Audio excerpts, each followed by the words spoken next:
के जाय छी गे अपन ससुरा। डोली में बैठ के जाय छी गे अपन ससुरा। 4 दिन के चांदनी छै फिर अंधेरी रात। डोली में बैठ के जाय छी गे अपन ससुरा। डीजे विकास रिकॉर्डिंग स्टूडियो मंडोल चौक सहरसा।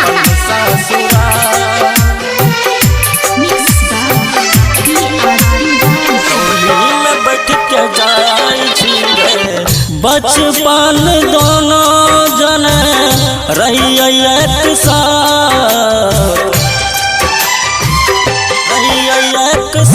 बीच रहिया में गई छी छोड़ के हमर हाथ। प्यार के नाम जान है गे भेलौ बादना। डोली में बैठ के जाई छी गे अपन ससुरा। 4 दिन के चांदनी छै फिर अंधेरी रात। डोली में बैठ के जाई छी गे अपन ससुरा। डीजे विकास बेतिया अपन ससुरा। पलक रिकॉर्डिंग स्टूडियो मंडोल चौक सहरसा। डोली में बैठ के जाई छी गे देर बेर सार कलियो लब कलियो ड्यूटी।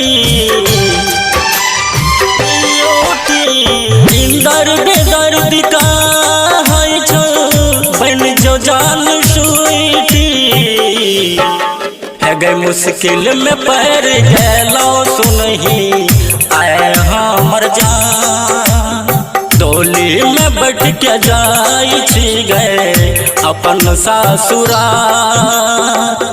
4 दिन के चांदनी छै फिर अंधेरी रात। डोली में बैठ के जाई छी गे अपन ससुरा।